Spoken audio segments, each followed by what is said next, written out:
An Oldham man rammed into two police cars and reached colossal speeds during a chase. Andrew Jackson, 29, of Colchester Walk, Oldham, appeared at Manchester Minchell Street, Crown Court, on Friday, April the 28th, after pleading guilty to dangerous driving, driving whilst disqualified, and driving without insurance and criminal damage. Prosecutor Amy Land told the court that on March 29th at around 6:45 an officer was on patrol in a marked police car in Oldham when he noticed the black Toyota significantly increase its speed as it went past. The officer pursued the car, which began to overtake other vehicles, hitting speeds over 60 miles per hour, despite only being in a 30 mile per hour zone. The car, later found to be driven by Jackson, proceeded to go through two sets of red lights and force its way through traffic, causing other drivers to take evasive action. The police officer called for backup and was joined by another police car. Jackson drove to Henshaw Street before turning left onto Lord Street, where he mounted the pavement and began travelling down the footpath.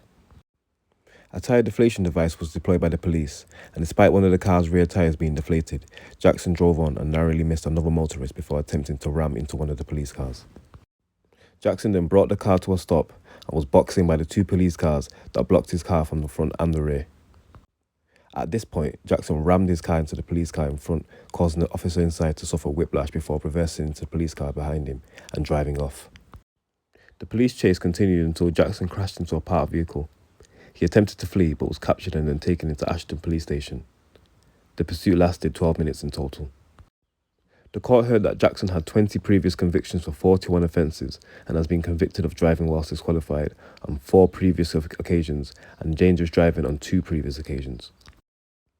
Defence barrister Sonia O'Brien said she could offer no personal mitigation for Jackson that would make any material difference to his sentence, but called on the judge to give him credit for pleading guilty at the earliest opportunity.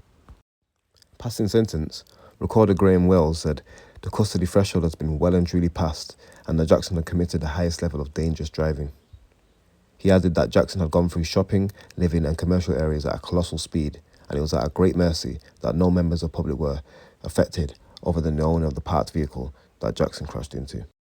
Judge Wells sentenced Jackson to 22 months in prison and disqualified him for driving for 5 years and 11 months. A Manchester nightclub have been confiscating hairpins from customers after security was beefed up following a stabbing earlier this month. The incident at Vision on Whitworth Street West on April 2nd left a man with a wound to his face. According to the police, the victim was slashed with what he described as a knife following a dispute over the booth that had been booked. He was treated by the staff and taken to hospital, where he had to have 30 stitches in his face. The club was ordered to search customers with knife wands before they enter or re-enter the venue at a licence hearing after the incident on April the 5th. Since then, the venue has not found any knives or weapons on customers, but metal hairpins have been confiscated, councillors were told on April 28th. Representing the venue, Richard Williams of Keystone Law told the summary review hearing that this was his first incident of its kind since the club opened 12 years ago. He assured councillors at the town hall hearing that the managers at the club will do everything they possibly can to stamp out this sort of incident. The door staff now search people in the queue with knife wands before they enter.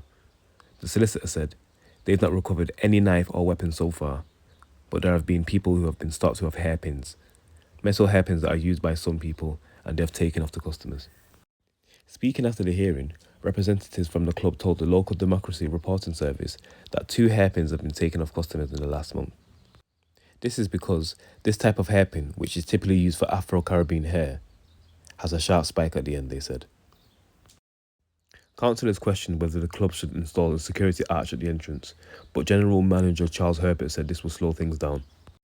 Licensing panel chair Paul Andrews announced the outcome of this review was introduce the new conditions of the club's licence permanently.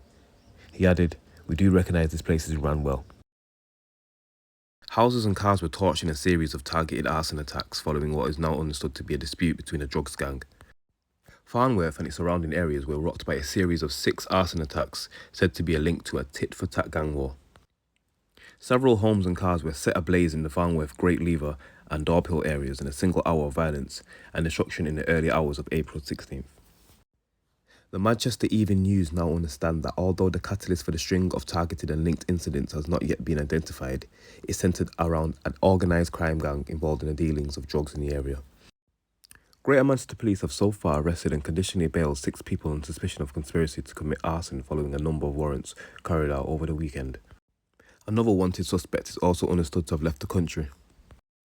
Investigations into the shocking incidents are still in their early stages, but it was quickly established that a number of homes were directly targeted along with a vehicle that the offenders used to transport themselves to and from the property between 12 a.m.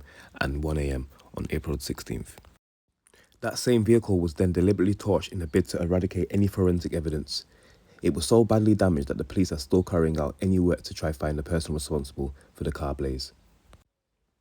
It's also understood that inside some of the homes attacked were families who were sleeping. A counsellor from Great Lever, Mohammed Ayoub, said, "The feud came about following a split in a gang based across Farnworth and Great Lever, and that had the blazes spread, the occupants inside wouldn't have stood a chance." He also said, "From my understanding is that it's a war between gangs. There's been a falling out within a gang and now it's tit for tat. They probably don't realise how dangerous these attacks are, but I know 2 occupants of the houses that were attacked are now severely disabled." If the fire had spread to the houses, they would have stood no chance. Gang-related crime is something that is new and crept up over the last year or so. A number of police teams were in place across Great Lever and Daub Hill following the 6 arson attacks in the immediate aftermath and throughout the following day on Plodder Lane, Green Lane, Crescent Road and Harcroft Street. Investigations so far are thought to suggest the spate of attacks is now linked to drugs and organised crime, but were specifically targeted, with patrols now increased and being led by officers from the neighbourhood team at Farnworth. It is still understood to be unclear why certain homes were attacked. It's also understood that some of these suspects were known to police, but following these recent incidents, the force is now mapping the gang as an organised crime group.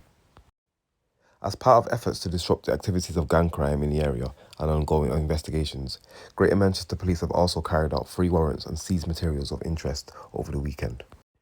Greater Manchester Police stressed that the gang crime is not typically prevalent in the surrounding area, but following the seriousness and recklessness of the attacks, are continuing to appeal for members of the community, many of whom will hold vital information and intelligence to report it immediately. Previously, Detective Chief Inspector Peter Morley of GMP's Bolton District said the arson attacks were shocking displays of violence and aggression that put innocent members of the public at risk. Despite this, it's not the first time that the town has been rocked by gang violence. In 2017, 2 members of a Farnworth gang were among 6 men jailed following a spate of tit-for-tat shootings between a rival drug clan in Farnworth and nearby Little Hulton. The first shooting came after one of the thugs ordered a hit on the man who started a relationship with his ex-girlfriend while he was in jail. An innocent bystander was instead shot. 3 more shootings, all in the same day, followed. 6 men from 3 gangs were sent down for a total of 107 years and 4 months after being convicted of conspiring to possess a firearm.